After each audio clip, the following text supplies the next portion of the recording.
Hi, my name is Carol Hepburn, and welcome to my blog and my website, carolhepburn.com. This is actually video introduction part 2. I recorded a video introduction about 6 months ago, I guess, and in the first part of my introduction, I focused really on my teaching career. I've been an adjunct instructor now since 2013. I'm currently finishing up my Ph.D. at Regent University, and so I thought that perhaps I should do a second part to that introduction and talk a little bit more about my professional experience. I have a varied background. I've worked in a number of positions over the last 20 or so years. Most of them have been in sales and marketing, as well as in sort of IT-related type positions. So this video introduction part 2 really is going to cover 2 of my most recent positions that I've held, and perhaps even talk a little bit about what I hope to do in the future once I finish my PhD. So really, to get started, my most recent experience prior to transitioning into teaching college, I worked for CVS Caremark. And at CVS Caremark, I was part of the Member Communication Operations Department. And my role as a communications analyst when I was first brought on was to actually do new implementations. So my job was to work directly with the client and to onboard the client, and that really meant that my responsibility was to work between the client and our print vendor to create the various welcome materials that the client was going to distribute out to their members or to their employees. I did that to start, and then as the welcome season began in October of 2013, I was transitioned into a role where my primary responsibility was to troubleshoot problems with our print vendor. And that really started with mishaps, either in ID card printing or in welcome kit printing.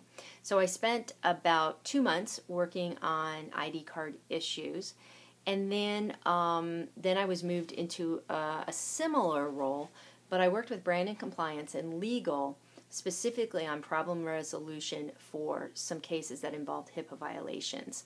So over the course of time that I worked at CVS Caremark, the majority of my experience was working with legal, brand and compliance, and marketing to troubleshoot, to resolve, and really to analyze the causes of these print vendor mishaps. And sometimes the causes were fairly clear. They were either CVS Caremark's issue, a problem internally, either with eligibility or with one of the third-party eligibility suppliers, or they were with the client providing incorrect member information, or at times they were actually with the vendor's print vending system, their printing system. So I spent a significant amount of time really performing root cause analysis to determine what caused the problem, identifying the problem, and then working with the appropriate channels within CVS Caremark to make sure that if the problem was something that we controlled, that controls were put in place to make sure that the problem didn't happen again. Over the course of my time at CVS Caremark, I worked 48 of those cases, brought them to conclusion and to resolution to the client's satisfaction. Prior to working at CVS Caremark, I did about 15 months at the University of Phoenix. At the University of Phoenix, I was an enrollment advisor, so just a little bit of a different emphasis, sales and marketing for the most part. And then previous to that, I spent 12 years as a self-employed, really self-contracted website designer. I got into web design really on a whim. I started designing sites kind of when the internet first started, right? When it was first really starting to boom. And I did a few sort of nonprofit type websites for friends and family members.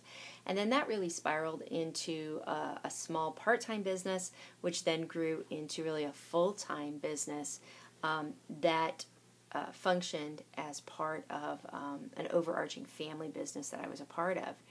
Over the course of the 12 years that I worked as a web designer, I designed approximately 150 websites, mostly for small business owners, but I did have some fairly large companies as well. My sites ranged in size from anywhere from 3 pages, sort of an informational electronic brochure, all the way up to an online shopping system, and to a very, very large informational website that had upwards of about 1,000 pages on it. I primarily coded by hand using HTML and then later CSS. I taught myself how to use Dreamweaver. I sometimes used Adobe Photoshop for website creation. Most often I used Adobe Photoshop simply just to create custom artwork for my clients, and various elements, photo manipulation, design elements, rollover menus, those types of things, the various aspects of a good quality design. I did that in Photoshop. My clients, as I said, ranged in size from small businesses upwards to, I would say, medium-sized companies. And over the course of the 12 years, I also designed a number of online shopping systems using e-commerce, as well as some relational database type systems that relied on an SQL database. I designed a lot of front-end interfaces, and then also I customized applications that were readily available to make them work and to meet my clients' specific needs. I managed about 50 clients consistently over about a 10-year period. In 2009, the economy really took a turn, and a lot of my clients had already expressed an interest in moving more to a content management style. They wanted to be able to manage their own content. So I had already begun to transition several of my larger clients really into a system where they could manage their own content, and in some ways I worked myself out of a job. So in 2009, just really as the economy was changing, it was becoming a little more difficult. Some of my smaller clients had made the decision that they really were either going to let their websites sort of sit idle for a while. I really had to think about what I wanted to do. And I had two choices at that time. Choice one, I could pursue programming, and I did absolutely think about that, maybe becoming a database administrator. I had worked as a server administrator, had administrated my very own co-located server for that same period of time, so I could see myself doing that, but really I wanted to do something different. And I always had in the back of my mind the desire to go back to graduate school and to study English, which is what I did. So in 2010, I started a master's degree in English, and I completed that in 2012. And then really hadn't satisfied the desire and curiosity for conducting research and sort of that high level of academic study, and so I started my Ph.D. program, and that's really where I am today. As far as going forward and what I'm hoping to achieve over the next maybe 5 years of my career, I am looking for new opportunities. I've been teaching part-time over the last 3 years, really to facilitate my coursework and my study at Regent University. I'm coming to the end of that program, and so I'm starting to look for opportunities for the next really phase of my career. What I have decided is, in addition to teaching, and I do love teaching, I'm really right now looking for opportunities in strategic communication, organizational communication, marketing, potentially some IT crossover. But I feel that my skills, my abilities, and my study really best suits me to work in a position where I can sort of liaise between various departments. That's really where my strength is. I'm very comfortable working at all levels within an organization.